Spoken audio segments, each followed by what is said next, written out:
Hey guys, welcome back to another episode of the Reign Over Your Life podcast. Krystal here, and it is Thanksgiving weekend. I hope everyone had such a great time with their family and friends and loved ones and fur babies and human babies.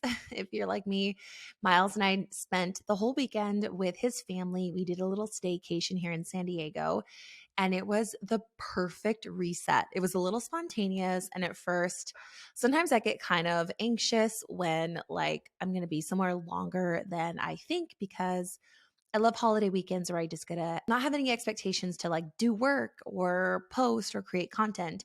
Instead, I just love to take that time to clean the house, get organized, get caught up on all the home stuff, because I feel like just as a mom, having a business, that stuff just never stops. I'm never ahead on house chores. Anyway, so they invited us to stay over, and we did. We ended up staying for the whole weekend and had an incredible time. And it was such this art of just letting go and going where the weekend was going to take us. Everything was spontaneous: going out to dinner, going to Ocean Beach, going and visiting Miles's grandpa, going to the dog beach, going on these cool little excursions that really just brought all of us together. And we made some really special memories. And it was really cool to just go through this exercise of letting go and seeing where events were going to take us. And it was a really special weekend. So I hope you guys had it too. Right now, inside our RxL community,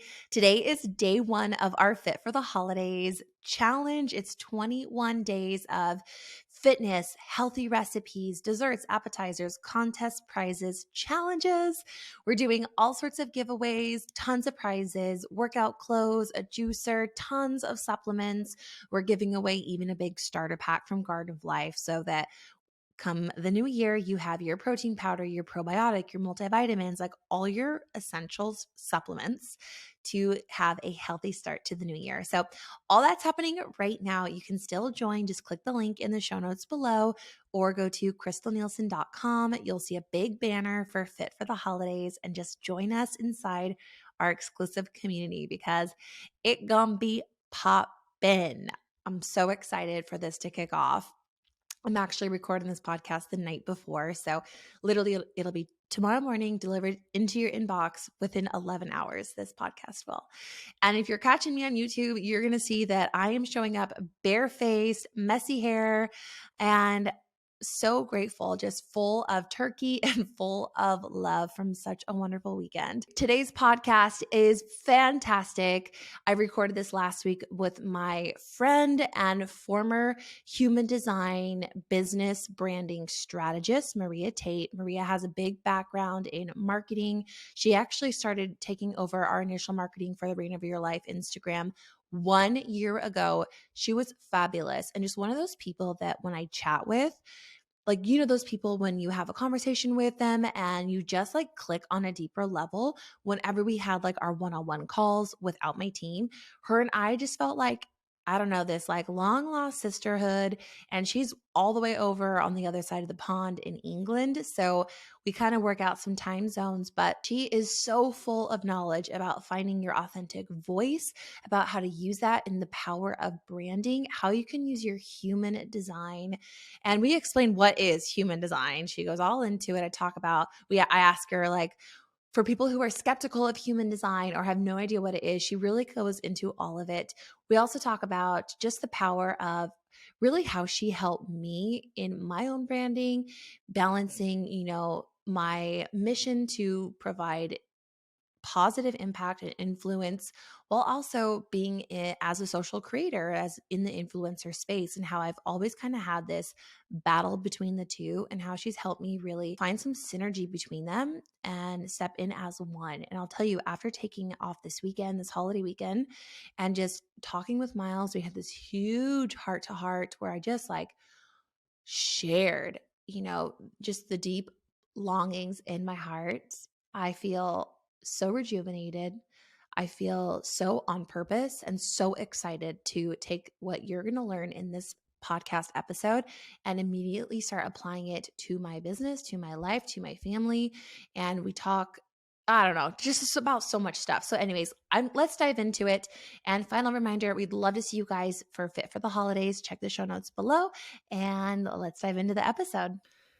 I'll share later, but okay, I have a question for you. As a mother, I want to ask you, what's your policy on people kissing your baby? Like, do you know where I'm going with this? Yeah, I'm like, please don't even hold my baby. Like, I am such a mama bear. I'm just, I don't really know what it is. I'm just very protective, and actually, because obviously, Krystal, like my little boy Axel, he's only 8 weeks at the minute, So young. and whenever family members, hold him, he comes back to me and he smells of like their perfume, and I'm just like, no, I want to bath you immediately because you do not smell like me anymore. So Oh. yeah, like kissing that, I'm just no, especially not in like winter as well. That's Totally. like a big It no. just shocks me. Like I remember like handing it to my neighbor, handing my daughter Andara to my neighbor when she was like maybe just a couple months old. She was maybe a Mm. month old. And she like kissed her on the cheek. And I like my neighbor, but I was still just like, I think it was the first moment where I was like, you just kissed my baby. Like, Yeah, what? Do people do this? absolutely. It's so strange what people think they're entitled to do with one when you're pregnant and then two when you actually have the baby. It's just like, it's to that point now where Andara's like giving kisses. And I'm just like, there's so much to like kissing on the lips. Yeah, I mean, this was the thing as well. So I think it's like how people have been raised as well. So my partner, my husband, he whenever we see family or anything like that, he always says to Ella, "Okay, give kisses and cuddles, say bye bye," and I'm like, Yeah. "No." She needs to learn consent. And the only way that Yeah. we learn consent is by modeling it. And yes, they're family members. And if she chooses to give them a kiss, then she's a bit older, that's fair enough. But at the same time, I don't want her to grow up thinking I have to give someone that access every time I see them or every time I say goodbye. So a lot of the time she says I don't want to, and a lot of family members used to get really offended by it, and I would just really hold that boundary for her and be like, she doesn't have to do anything she doesn't want to. I mean, you could give her a high five instead. She doesn't have to give you a kiss goodbye. So Totally. I'm just totally like, no, I don't, especially when they're babies. Definitely do not kiss my baby. Do not even try to touch my baby. Especially if, if you're someone we know, but you're not super close to us. But yeah, I just, Well, how do you, it's a so whole if issue. someone, how do you set that boundary? I think you've just got to be okay with not being liked for 30 seconds, because Mm. this is the thing, like, people will get over it, but you won't if you just let people step over that boundary every single time. It's just going to keep frustrating you to a point where you're just like, why does this keep happening? And then you realize, well, I'm letting it happen. So you can't Totally. control what other people do, but you can control your own reaction to things and how you deal with a situation. So I just literally, I'm just like, it's going to show on my face that I'm really annoyed right now, so I may as well say it. Like, please, we're not going to go there. And That, to yeah. be honest, that's how I do it. That's so great. I had the conversation too. I was like, just right now, we're just not comfortable with people kissing, our daughter on the lips. And Yeah. yeah, I was a little uncomfortable, but it's funny because it brings us like right into a perfect segue into human design, Mm-hmm. where, our human design really teaches us like, is it through our gates, like where we can be bitter, where we can be resentful, where when we're not listening to our inner self, our inner knowing, that these emotions can really build up and cause us to be so frustrated, not just with like kissing babies, but like in all Yeah. aspects of our life and aspects of our business, if we're business owners.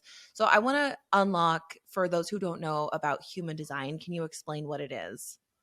Yeah. So it is basically an element of self-discovery. Okay. It's the validation and the permission to be yourself that you literally didn't even know you were ever looking for.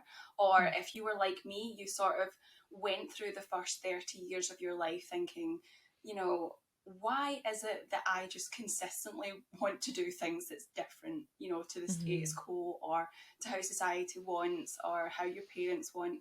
And I always felt like because of that, I never really knew who I was. So human design is this great thing where once you discover it, you're just like, holy shit, that is who I am. Like, this explains how I naturally feel. And it's a combination of astrology, the chakra system, Kabbalah, I mean, so many different systems all rolled into one. And you get this really comprehensive chart where you've got different centers and they all correlate to different things like how you speak, how you think, how you process emotions, how you naturally find that drive and motivation within yourself. And it just puts it into a blueprint, basically, that it's not something that you have to learn to do because it's already within you. You already are your chart. But it's more of something that you can lean into. And to be honest, the way that I think about it is it's the only strategy you will ever need in life or business or anything like that, because it outlines, you know, the way that you naturally want to do things and how you should be doing things. And it just cuts out 20-30 years of a bunch of trial and error and feeling really guilty about wanting to do something a certain way. Totally. In a Did nutshell. you find like for someone who's like a skeptic, they're like, okay, like give me some science behind this, like show me some facts, like so that I believe this. Because Miles is like that. He's like, I Yeah. only believe it if it's in the textbook. What would you say to someone like that? I think the facts come when you actually start to live it out. Okay, so when you, whether you are science based or, you know, a little bit more into like woo and spirituality, we all have moments where we're like, I knew I shouldn't have done that, but I did it anyway. And then this scenario happened. Or, you know, something similar along those lines. And I always feel like that's your intuition. Everyone, whether they're science based or not, everyone will talk about intuition. It's, you know, in science, they call it energy. In spirituality, it's the spirit. You know, whatever it is, there's a word for it. And it's really just about when you've gone through life to a certain point and you do things a certain way, and then you look at your human design and it says this is how you naturally want to think, this is how you should be making big decisions. You realize that actually the things that have happened to you that you really knew were going to be good for you, you've already been doing it. And you're like, that is exactly why I want to listen to my gut all the time. That's why, like you, Krystal, your instinctive intuition, you're just like, I get that voice, that ping, that download.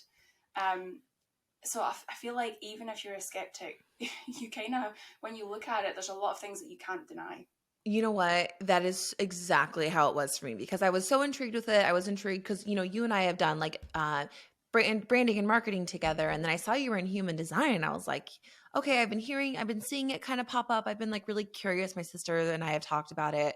Yeah. And like I went in really skeptical. I was like, whatever, like I'm down to try anything once. Yeah. And when I actually got my chart and I saw that I'm a projector with splenic authority, it just it's like that I immediately get those pings, those like all-knowing senses where I just know. And like that's exactly what my chart showed me. And like where we really worked together was really learning to honor and really trust that muscle within myself, like my inner knowing and my inner authority.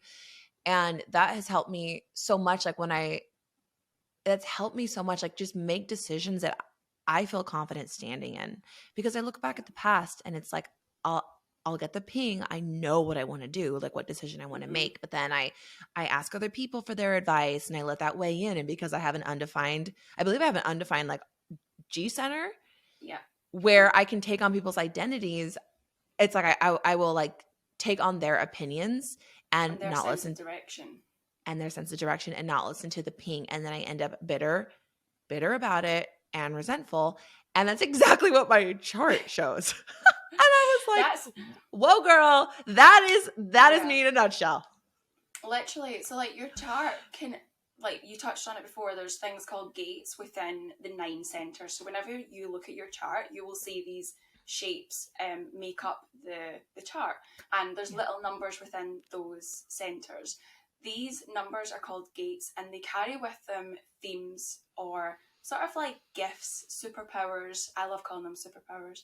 I like that. That have generally speaking, so like when you're trying to talk through your throat, if you have a certain gate defined, then you might start conversations naturally by saying I feel, or I think, or I know, and then all of these little things. So there's a lot that you can really take in, and when you see it, it can be a bit like, whoa, okay, I need to break this down, and you start to think, okay, there's a lot here I need to learn.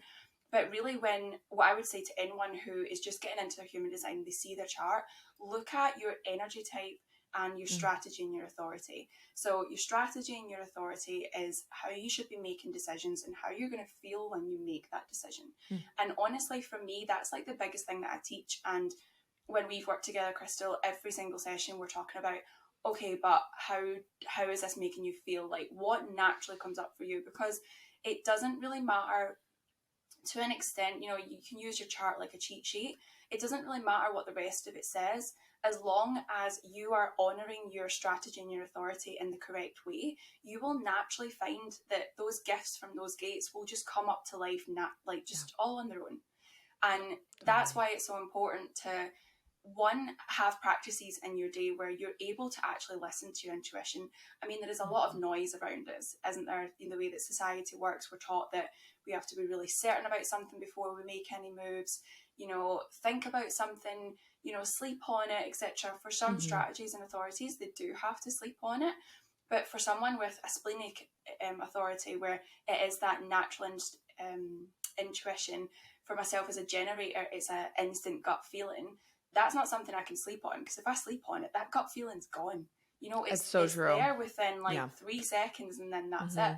So for people like that, for us, it's a lot of deconditioning to society that you have to go through. And, you know, like you said, you talk to other people that are around you, and obviously you love and respect those opinions, but it does mean that from conditioning, we can take their opinions on over our own, and then we do that thing, we make that decision, we're like, oh shit, I knew I shouldn't have done that, why did I listen? So that's why it's so important to really work on your intuition more than anything else. Can you tell us a little bit about your background and how you came into human design, and like what you were doing before human design? Yeah, so for the past 10 years, I have worked in marketing, social, PR, brand. That's where I've been trained in, my expertise are. But I always had that feeling like I am not meant to work for someone else. You know, I know so many people who are so fulfilled from doing that and working their way up that corporate ladder. But for me, I was just like, I'm not going to do something like that if it doesn't light me up. If I don't feel like a full body, fuck yes, excuse my French, I am not going to do it. Which always really annoyed my mum, but that's a different story. So I always felt like I wanted to do something for me, and I've always been into like the law of attraction, manifestation.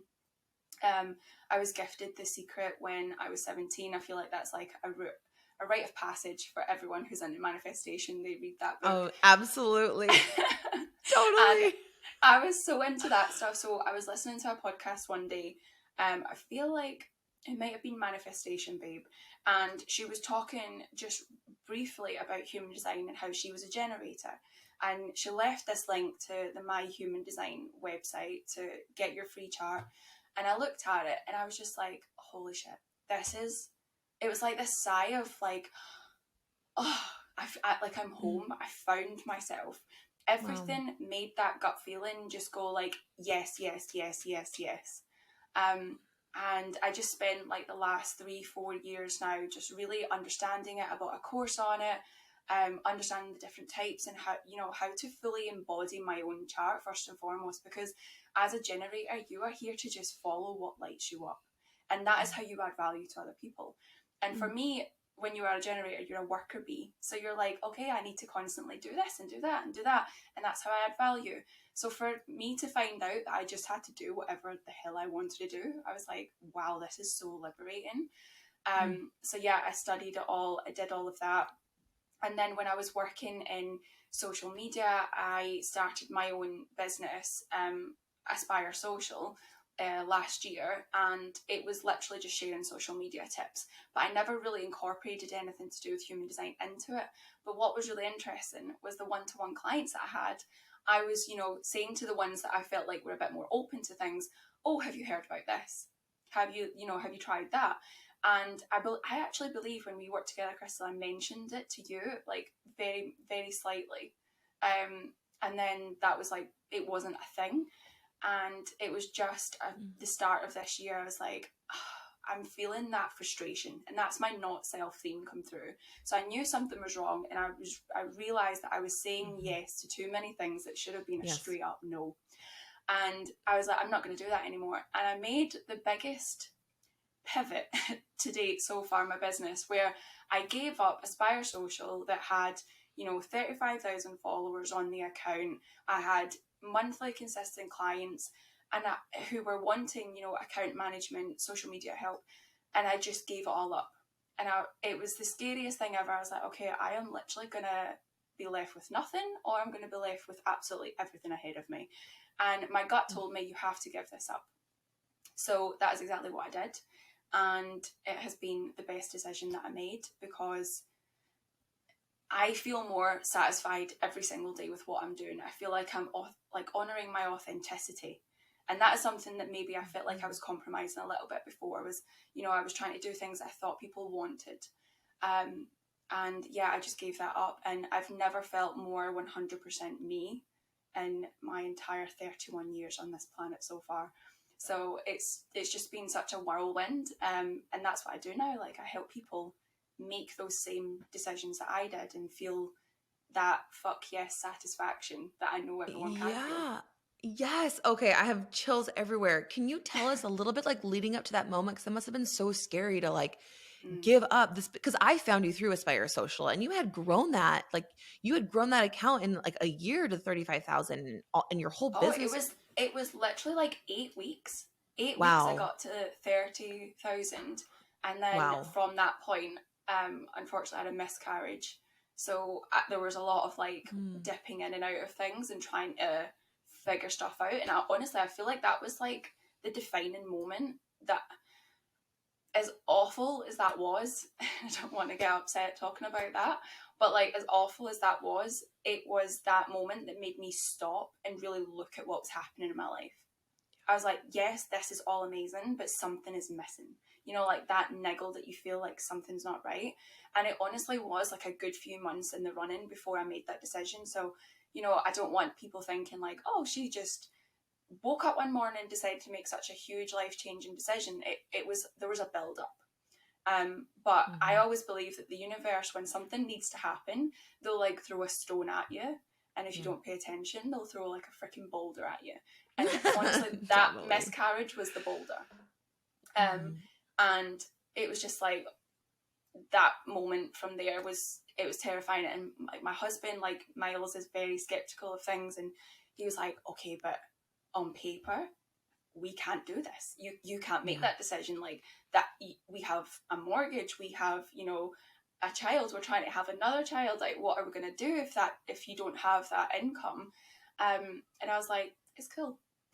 It's not cool. It's terrifying me. Like, you know, my little duck legs were going like this under the water. But Totally. I was confident in myself. I was like, I'm going to make this work, because I have made everything else in my life work, and this is no exception to that. So there was a lot of pep talks to myself, having conversations like, Maria on this year was like, okay, but what if? And that was the conditioning. And then my higher self, you know, the one that wears the blazer, and she's got the fuck yes energy. She was like, no, like, this is chill. We're going to do this. And I always think as well, when you listen to your intuition, it always tells you to do the thing that you just can't logically explain. You know, that there was no logic behind giving up what I gave up to follow this. But I just had to do it. So I was like, okay, there's no logic behind it, so that's the option we're going for. Wow, such an amazing story. I'm sure people are dying to know, that are listening, like, what are the different types of human design? There's 5, is that right? Yes, so you've got a generator, manifesting generator, manifester, projector, and a reflector. So some are more energy focused. Everyone has different qualities to them, okay? So I think the first thing that I've got to say with the 5 types is there is no one type that is better than the other. There's not one type that lacks something. You know, you might have more activated centers, which is more consistent energy to those themes than other people, but you have exactly what you need within your design to live out your purpose. And I want that to be the overarching theme for people to realize. When you get your chart, you have everything at your disposal. But yeah, a generator is literally here to follow their gut. They're here to follow what lights them up, makes them feel that yes energy, and then in turn that is the value that they give to other people, because people see that and they're like, oh my goodness, like this is infectious, I want to do this too, I want to get on that. A manifesting generator is a mixture of the two types. So you've really got this energy where they do listen to their gut a little bit, but a lot of people have more of an emotional authority. So they really have to feel things through. Whereas, you know, in society, we're like, okay, make a decision now, reply to that email now. That this type, they really have to just take a step back and be like, hang on a minute. But their energy is, you know, like if you've got multiple passions and you're like, okay, but which one do I form a career out of? Mash them together. You are here to create something that hasn't been created yet because it lights you up. Then you've got a manifester. Manifestors typically are emotional authorities. They really have to rest a little bit more than the rest of us to see that genius come through.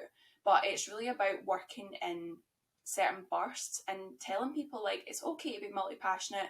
It's okay to just literally turn up, say whatever it is you're working on, and then that's what people are going to be like, okay, I want to get on this. So there's not a lot, I think a lot of manifestors think they have to convince, that they have to do all this extra work to add value, and really they just have to show up as themselves. Then you've got Is Tony Robbins a manifester? Or what? entirely Yeah, what are like sure some what type he is. Do you know like celebrities and like their human design? So there's various websites that tell you, but I honestly don't know how they would know it unless they know what time that celebrity was born at, because to get your chart you need the location of birth, your date of birth, and then the time. A lot of my friends are even like, I don't know what time I was born at, so I don't know where these people get celebrity information from. Or maybe they're just like assuming, because I tend to meet a lot of people and I'm like, oh, you're a manifester, you're a projector, because you feel that aura coming from them. But it is really interesting when you find out like people's chart, you're like, oh, it makes so much sense. It just explains things.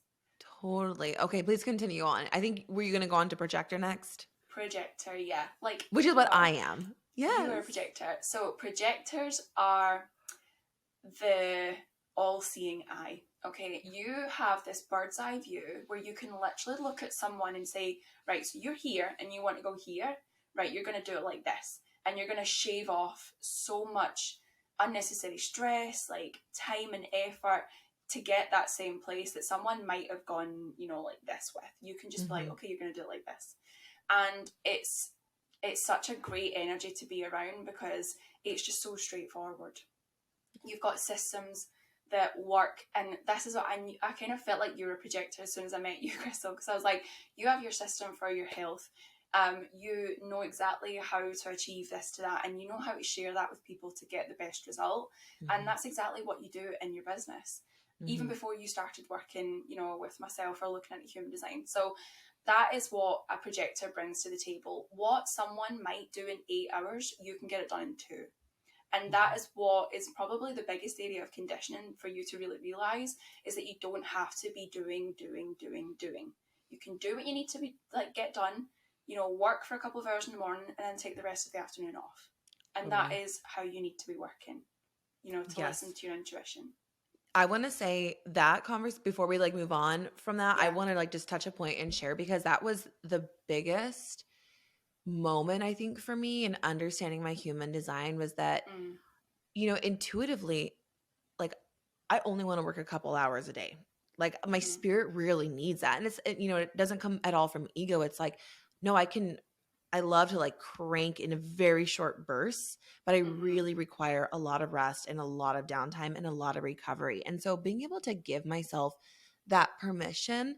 And granted, I should be able to do that without knowing my human design, but actually seeing my design and like working with myself in a deeper kind of way of understanding, you know, my chart, it allowed me to really just be okay with stepping away from work and unburdening my plate. And I find that as a coach, as a transformation coach, health coach, when I work with clients, I can exactly see.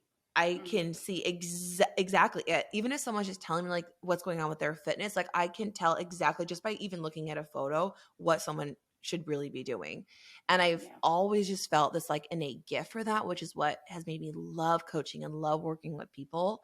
And so it was really cool to see that like that's, you know, I mean, I'm a projector and that's like a big sign of projectors. So that was really validating for me. Yeah, honestly, like even within your chart, like your G center, even though it's undefined, that's all about your direction, who you are, etc. The gate that you actually have activated in that is all about like this love of body. So you know what's, you know, you treat your body like a temple, and you know how to keep it healthy and what's best for you and best for the people around you as well, for the collective. And it's just, that's what I mean, you've intuitively already lived out so many aspects of your chart, but it's just having that thing there that helps you block out what society is trying to tell you. It's to block out the noise so that you can sit in your own energy and just feel, like you said, validated, and just have that permission to be like, okay, I can do this the way that I know I want to.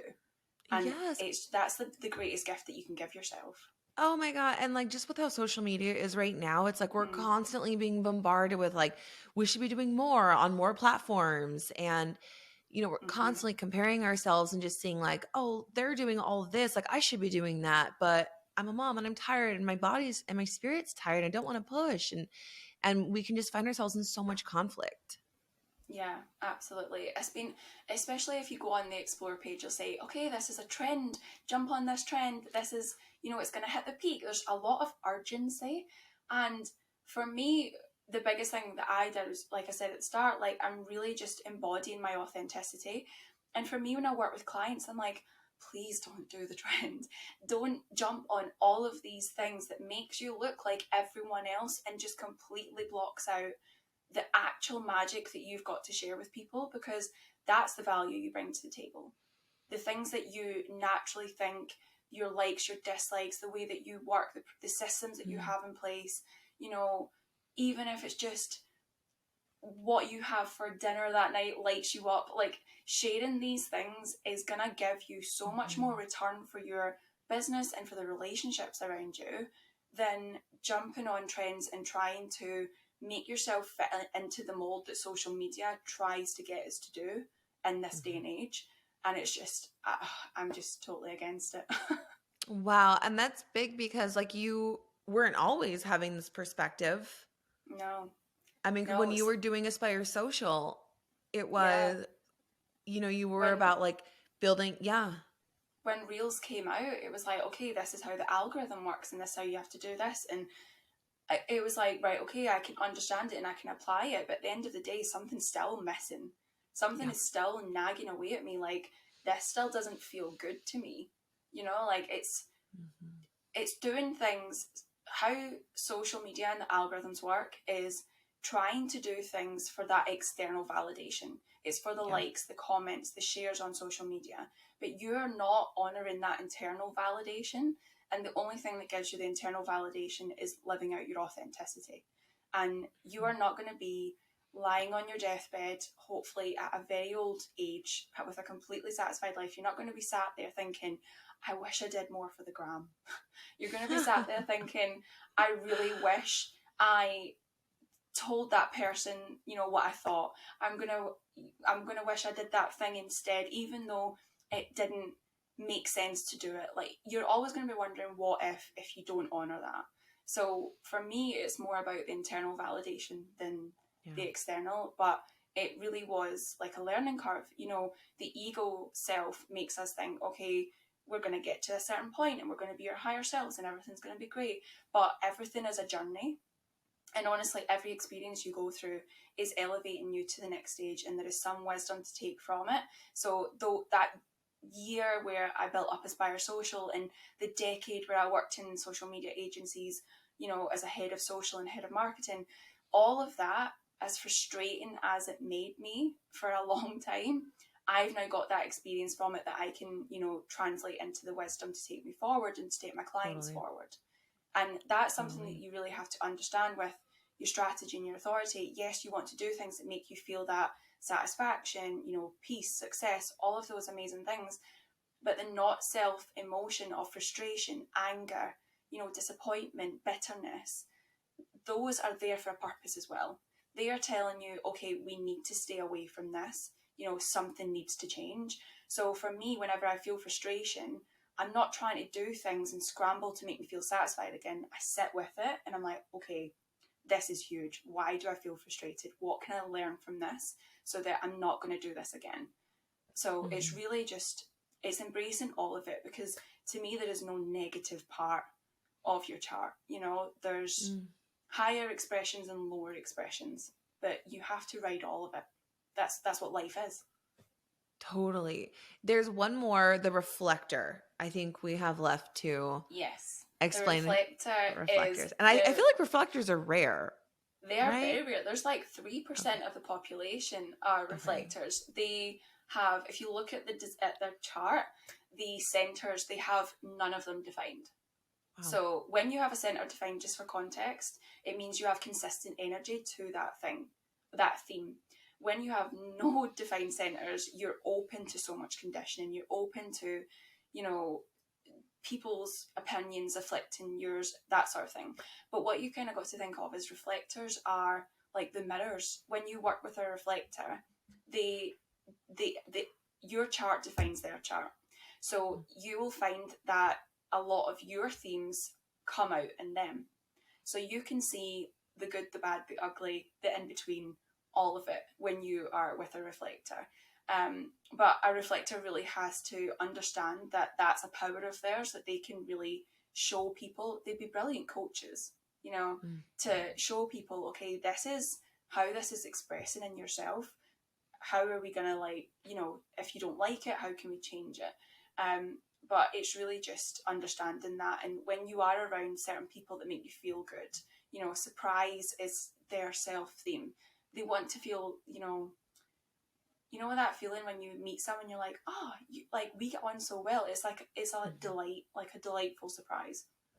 That's what they're really aspiring to, is, you know, things that make them feel like that. And they do have a little bit of a funny way of making decisions. They've got to wait 28 days because they work on a lunar cycle, so they're very much in tune with the moon and, you know, its phases.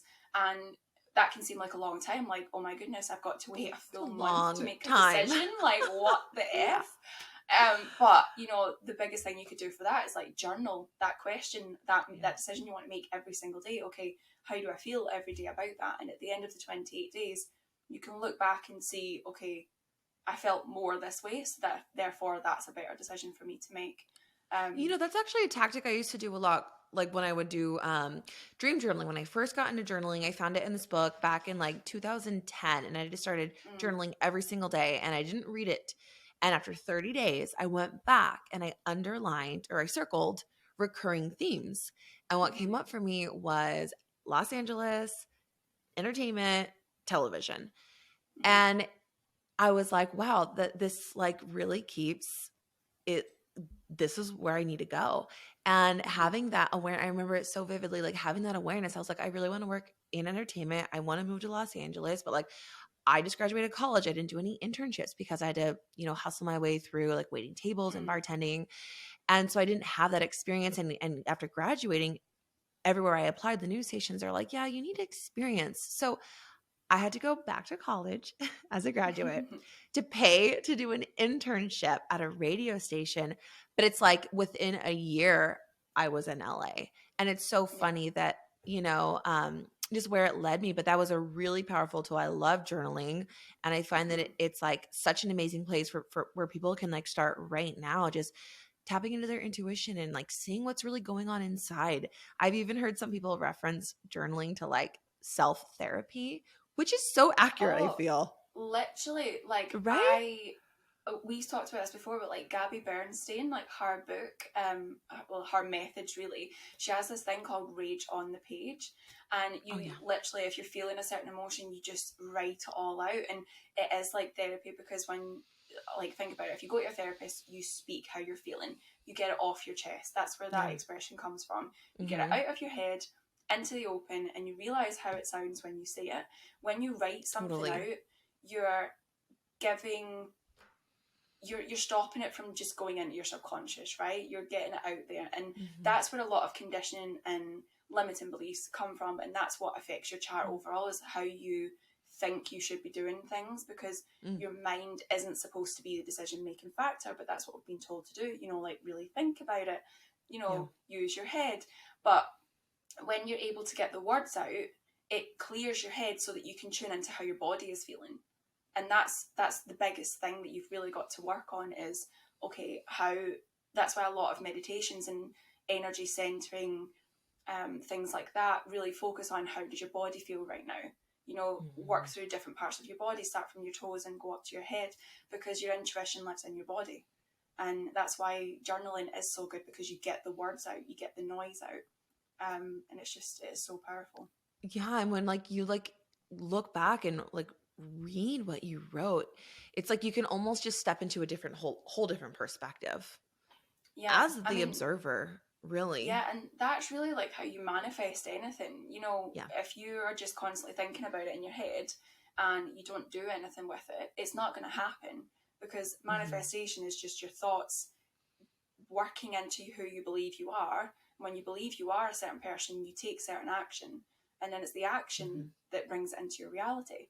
So, you know, that's why it is just, when you speak your words, it's like, that's why they call it spelling, because you are literally casting a spell on what you want to happen, and why affirmations are so, you know, powerful. So there's so much within human design that you can look at for your manifestation process, like your G center, who you believe you are, your throat center, how you literally manifest, and how that even translates into how you think about money and how you talk about affirmations. So for a long time, you know, typical affirmations are, I am, you know, I am a powerful woman, I am a millionaire, etc., etc. But then your brain just calls bullshit on it, because it's like, well, no, that doesn't feel right. But when you look at the gates that you have within your throat center, for example, mine's that comes up really strongly is I feel and I think. So whenever I say my affirmations, I say, I feel like a millionaire, I feel like a powerful woman, I think I, you know, empower people, whatever it might be. When I use that comes naturally to me in my design, it has such a powerful impact on the belief that I have for myself, because there's no bullshit meter going on with it. It's like, no, we do feel like this. So therefore you believe it, you take the action on it. So honestly, there's, the human design is just the biggest cheat sheet to life that you could ever have. What would you say that has had with human design had the biggest impact in your life? Finding out that a generator typically is here to serve themselves. Like, when you as a generator honor yourself, the desires that you have, your desires as a generator are the guide, the North Star to your whole life. But typically we're taught to think that our desires are, you know, like Lucifer, the devil. It's not great. It's a source of evil. But if you desire something, that's the universe saying to you, like, this is what you need to do. Because when you act on that, that's how you serve other people. That's how you add value within other people's life as well. And that changed my perspective on things, because I always felt like I was very selfish if I felt that way. But now it's just liberated me to know that that's how I'm going to help people. And honestly, like, my one part of my chart is, I am literally here, my purpose is to incite change. If I can incite change in someone, you know, not doing it for them, but to help them along the way, I get the biggest sense of satisfaction. And I crave that experience with people. And just knowing that just made me feel like, okay, this doesn't seem like such a silly idea after all. You know, the way that we can allow conditioning to affect how we see what it is that we naturally want to do. And just, yeah, that's just honestly been the biggest thing, is just understanding that that is how I'm supposed to be.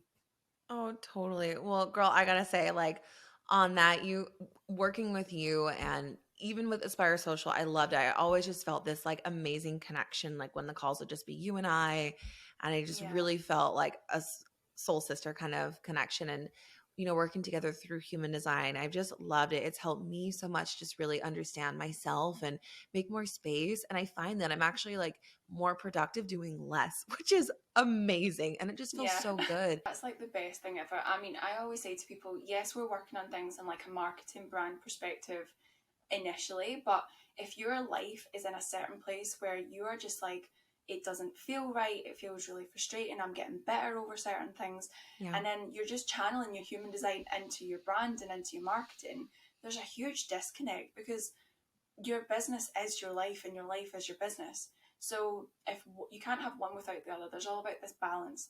And that's why sometimes a lot of the sessions can feel like therapy because Totally. you are saying, right, okay, why do you feel like you don't want to show up for a certain aspect of your business? And then you Mhm. dive into it, and making those changes has an impact on every single aspect of your life. The Yeah. universe doesn't put certain things into pockets. It's one big collective.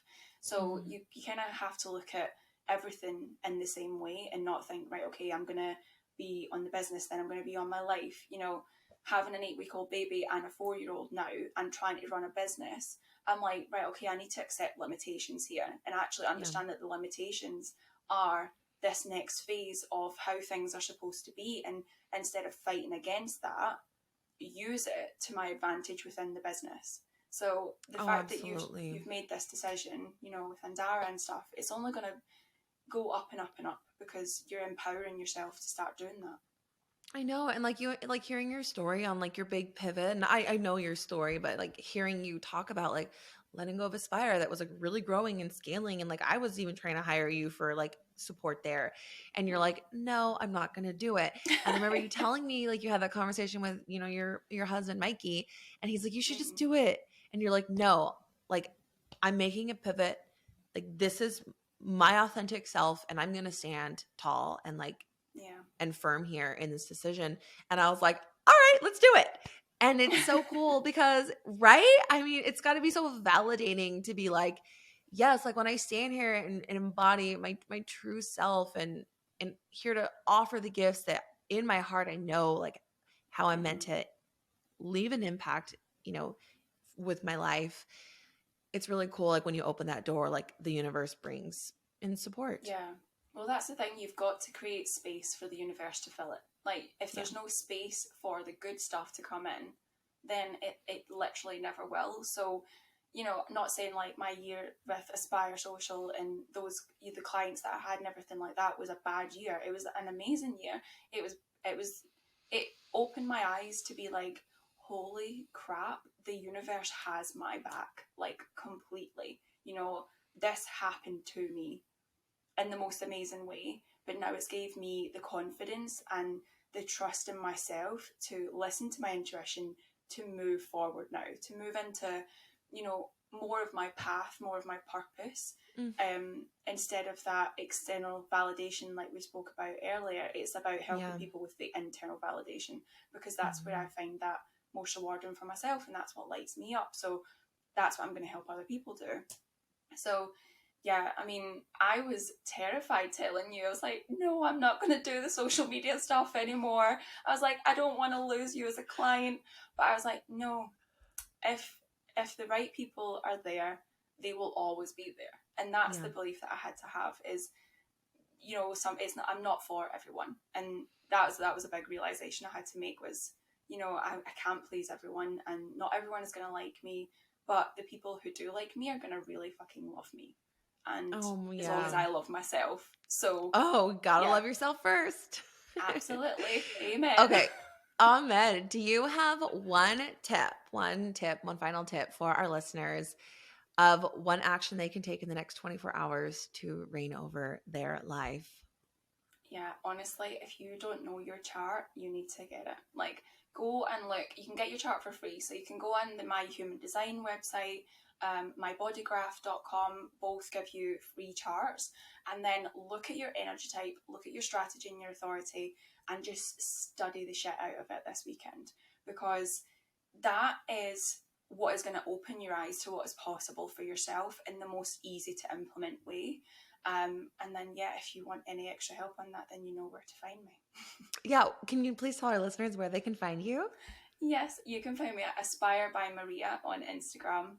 I tend to post a lot of experience-led stuff. You know, it's not typical my human design type content of, you know, chart centers and all of that, but it's more about how you actually honor your intuition, how you empower yourself.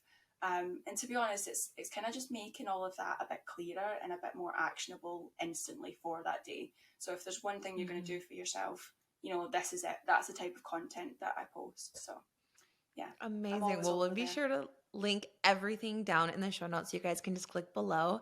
And Maria, thank you so much for coming on the podcast. Oh, thank you for having me. I mean, I could talk to you for hours, so I know. This was just like fun for me.